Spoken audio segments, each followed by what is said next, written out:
going this morning, eh? It's going quite badly. Yes. It's Monday.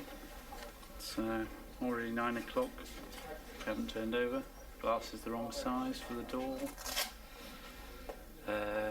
Second unit, I went to look at it, and the shot of Richie hanging from the window can't be as wide as I thought it could be, so it's not as good. Apart from that, I'm quite happy, because I'm on chemicals.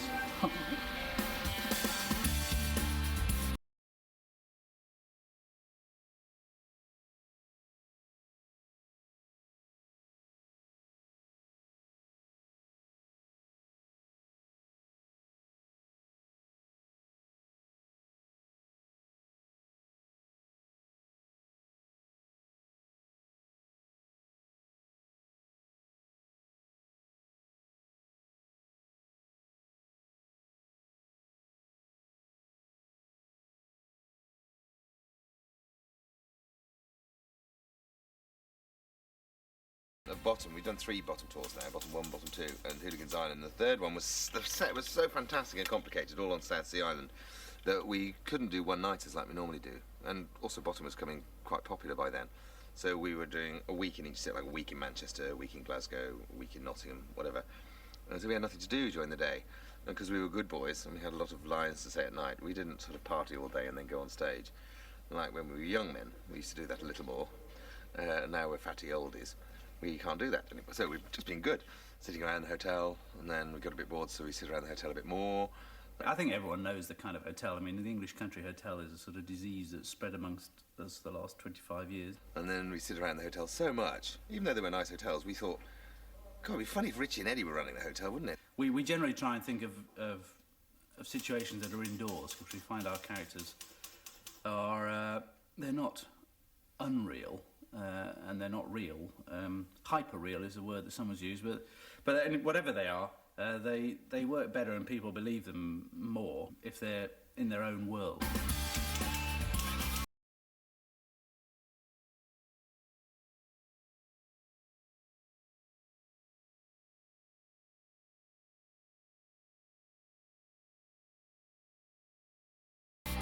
Well, it would be really nice to do some jokes without hundreds of people there. So we started writing it, and it just seemed to blossom. More and more and more ideas came. And we finally finished. We thought, God, this is a good idea. So we went to Phil McIntyre, who was our live tour producer, and he said, yeah, go on then, make it into a film then. So we thought, that's a good idea. Films are difficult. They cost millions to make, millions to market, and it's a difficult decision. It's a real gamble. So we wrote, it seemed to blossom with ideas. More and more and more ideas came. So we did a timed read-through together. We put a watch on it to see how much we'd written. And it came out as a timed reading at 3 3/4 hours long, which is too long for a film. So we then did a rewrite to kind of cut it down to just the best gags.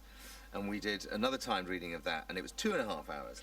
And a film has to be about an hour and a half, 90 minutes. So we then had to lose another hour of it.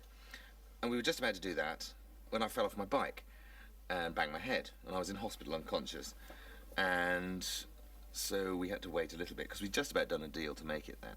Nobody really wanted to make it. Unless you can put yourself in Rick and A's position, you don't really get it. And they didn't really get it. When I was recuperating, Aid came out to see me, and he said, let's do another rewrite, because he knew I wasn't capable of very much, except being stupid. And so Aid was left on his own to do the last rewrite, to get it down to 90 minutes. So he did that on his own, which coincidentally was the moment that we hit on the idea that he should be the director.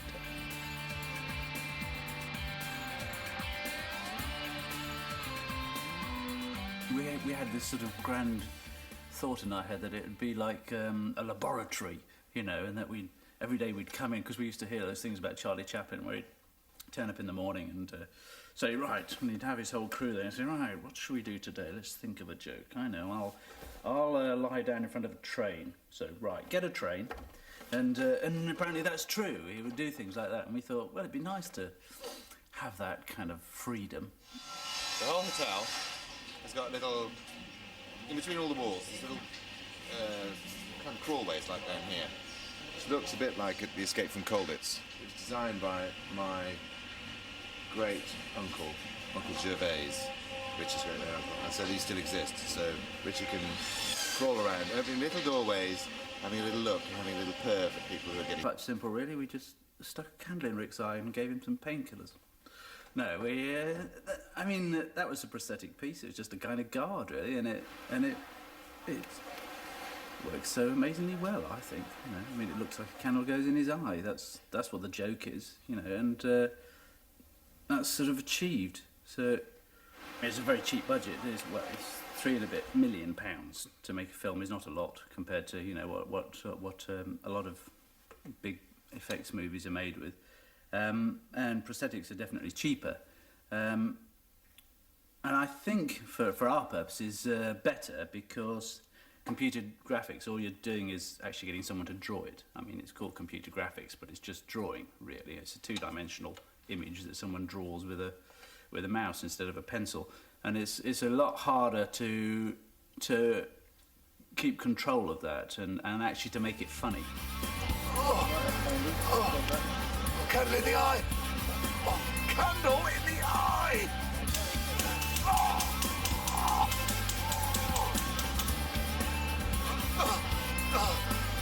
Candle in the eye! Candle in the eye!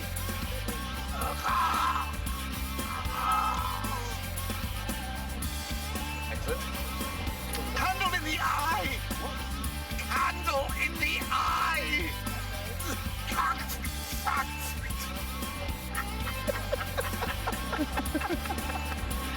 Okay, cut. I didn't have a stunt double. Did Aid have... Yes, he did have a stunt double.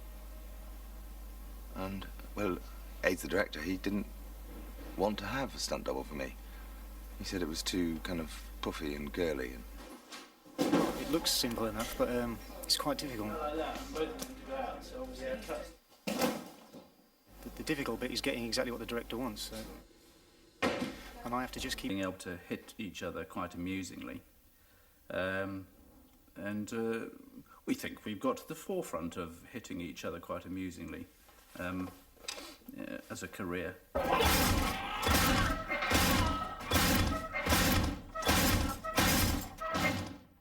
been fighting all morning for your pleasure. Don't worry, children at home. It was Adrian who was getting the beating, not me. I was doing the beating. Remember, if you try it at home, don't do it on yourself. Do it to your little brother or sister. That's all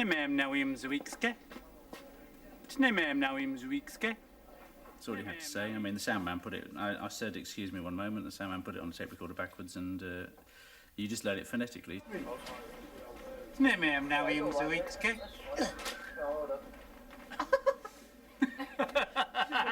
I wonder what it'll look like. Right, so let's do one with a roll BT on it. Have we got a facility to play it backwards? Yes, we have, yeah.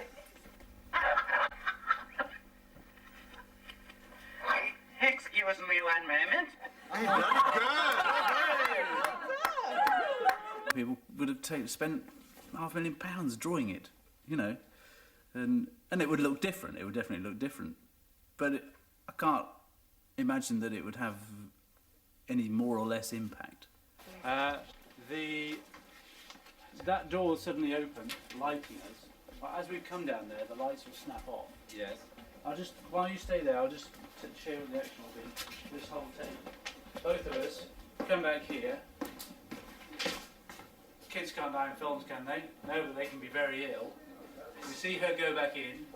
We move forward, turn the light on. So now, right, this is the time, come on.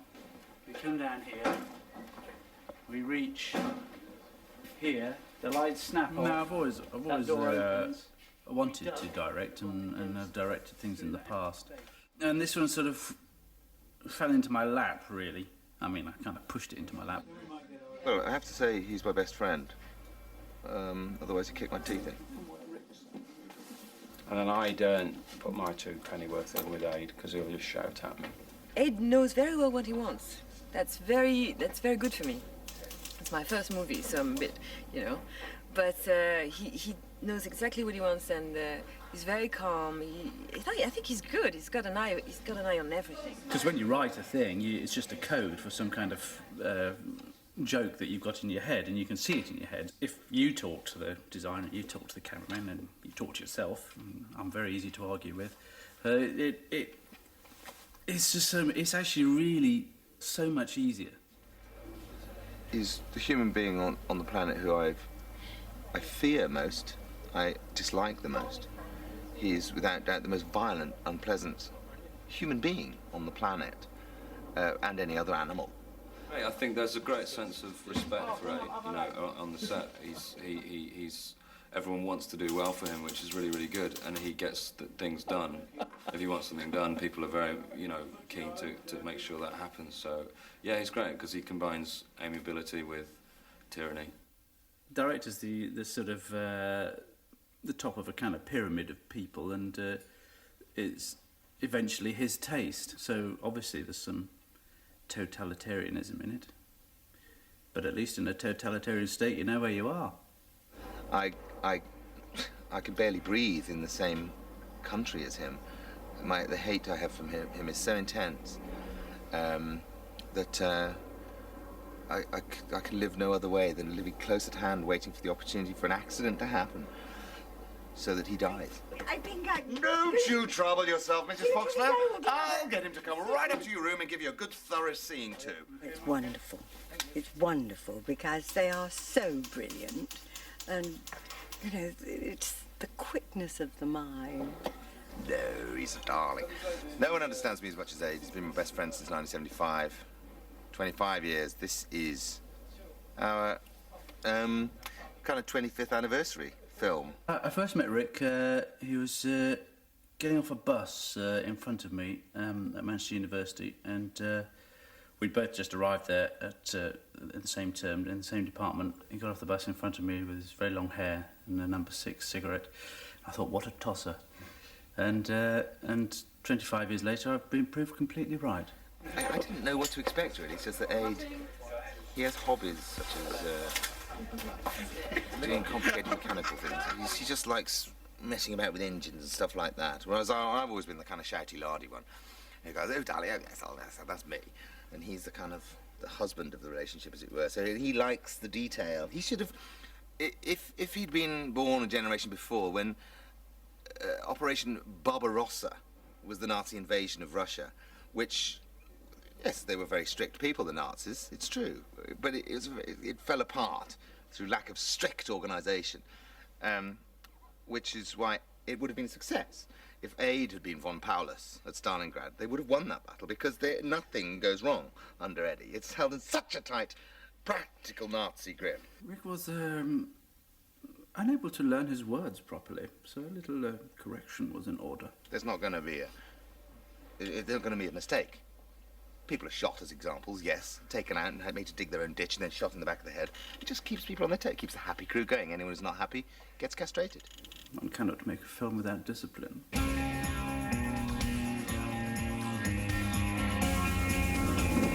Well, everybody's got a car except the producer. Not only do you have to defer your fees, but you have to come on your bike as well. Brilliant.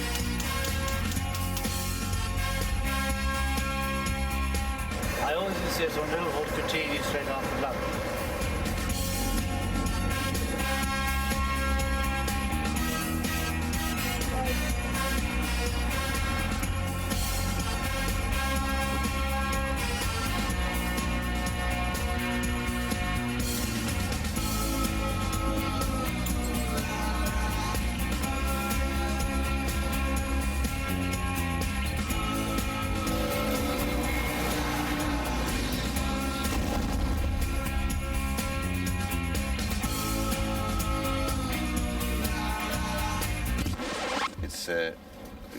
It's a little-known fact that my dear best friend Adrian is sunbathing over there, and I've just written a very good scene where he gets run over, which means that at last I've managed to kill the director. Well, we had the idea before Star Wars, but we didn't have enough red felt tip pen to fill in the bits. But luckily, I had the fabulously beautiful, the most beautiful woman in Europe, apart from Barbara Mayall, and Rosie Mayall, and Bonnie Mayall. So she's the 4th most beautiful woman in Europe, Helena. and Mathieu. Really, really, they're fantastic to work with. Very professional, but very, very, very funny. It's very hard to keep serious when you're doing a take with them. Very hard. Oh, c'est les bollocks. C'est les bollocks. Montrez-moi les bollocks. C'est les bollocks or c'est bollocks? It's a question of, we're now going to find out if it's this lip is bollocks or whether it's the bollocks. It's very delicate. We're working with French. Very delicate bollocks.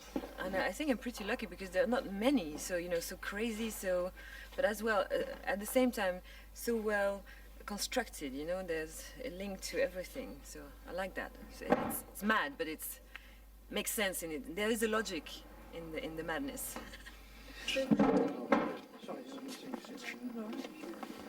Are we? All right. So nippering out. Nippering out. Aye, aye, aye. Here we go, special effect, really good. I'll just have a bit of padding. Yeah. Bit of a feel up, more like.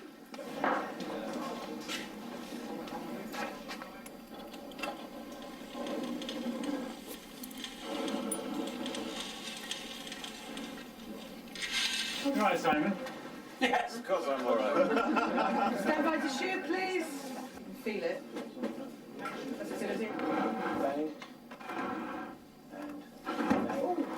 How's that? Is that her? Bang. It was bizarrely relaxing in a way because I was on this kind of rig in bed and the rig was moulded to my body, so I was totally comfortable. And of course the nipple was, I asked them questions about stuff I've seen of theirs, you know, over the years and what happened here and what, you know, when you did this episode of The Young Ones, what happened there. But I try not to. I have done that. Thank you. Good. Thank you, darling. Mwah. Ooh. Yes, probably tomorrow. Doing the same scene, probably. I'm playing Mrs. Foxfur, who's a kind of deranged creature who's the only permanent resident of this truly terrible place. She doesn't quite take in what's going on because these two raving lunatics who run the place, you know, the divine Rick and the divine Adrian, just brutalise her. They knock her about and they pillage her mouth for gold filling. It was being punched on the jaw. Shut up and get back in your room, you saddle bint! And, I mean, sort of naturally, no fist actually connected with any jaw of mine. But, I mean, she's probably been there longer than they have. They probably took over this awful guest house and she was probably the only person left, you know. And so instead of moving her into an old age home, they said, let her stay on, you know, and we'll get... As a consequence, we're slightly, well, rather ill. Number one's the pub car park. This is seen outside most pubs in and around London. And this is a very lager, watery sick with a few bits of kebab in there. You've got number three, I think we decided was a korma. We're quite proud of those bits of tomato. Can you see it? Radioactive green, radioactive pink, which are quite joking. And then you've got a very watery, biley sick. You know, that's when you're really retching your guts up. Number 7 was a bit of a joke set, large bits of carrot, as you can see. And number 8 was sort of madras. And number 9's today's special, which we'll be using a lot of. Yeah, this is medium shutter.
Oh my God.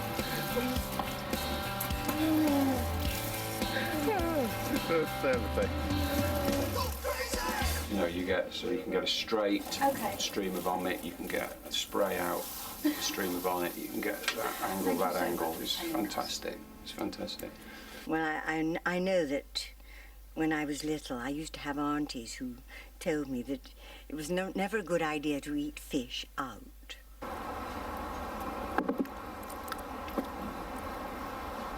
How ill? Well, I would say upchuckingly ill, vomitoriously ill, and certainly green-skinned ill. Oh, I don't feel well.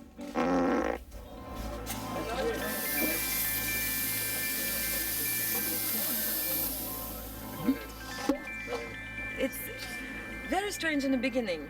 Vincent was doing things which were really, how do you say, natural. Stop!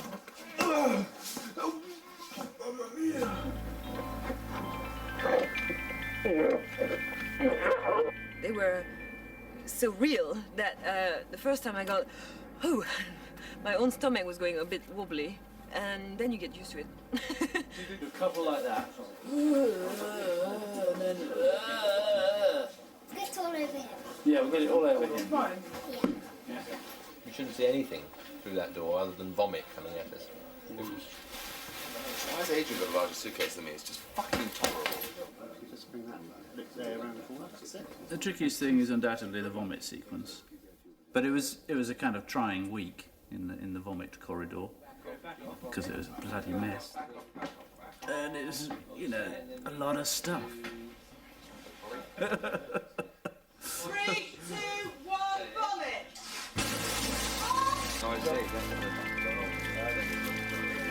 It's very hard to So we're trying to keep his clothes dry already. Oh, sorry.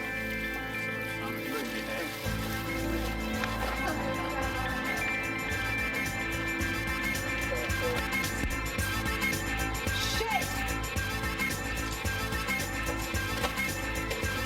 1, 2, 3, 4, go!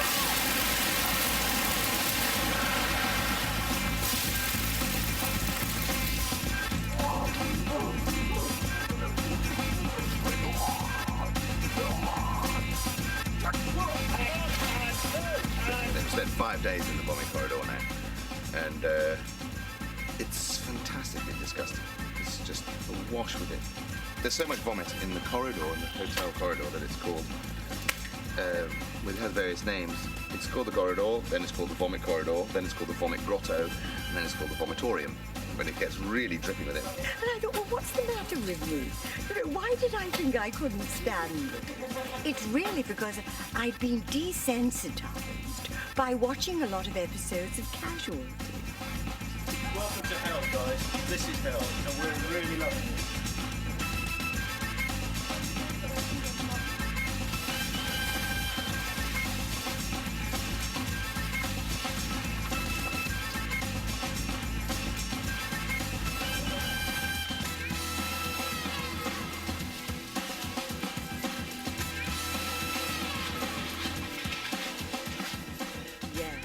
Well, there is. But then, of course, if you watch several takes, you know, it seems like much more.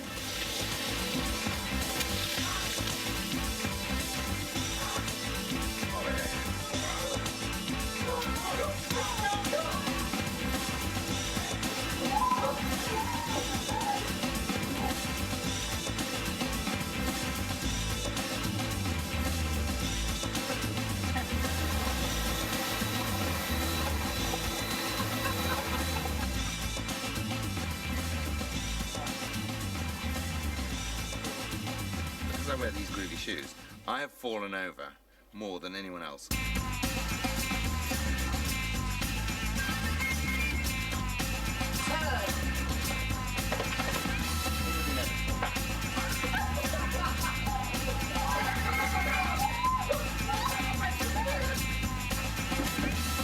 Hopefully this one will succeed and they'll let us make another one. You know, I've really had a good time doing it, and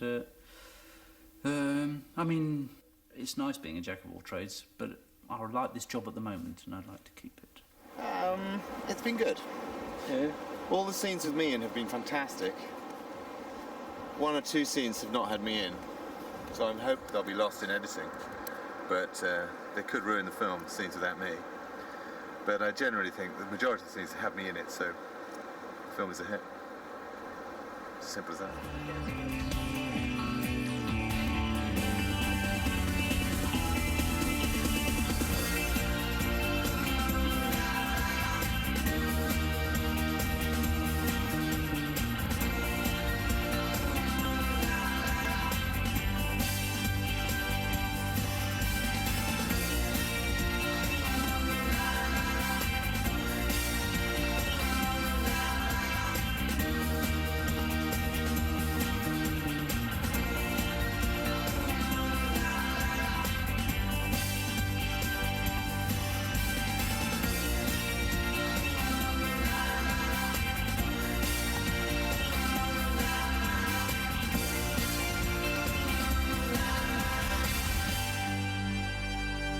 So hurry, buy your tickets and I can buy more houses. I mean, give more to charity.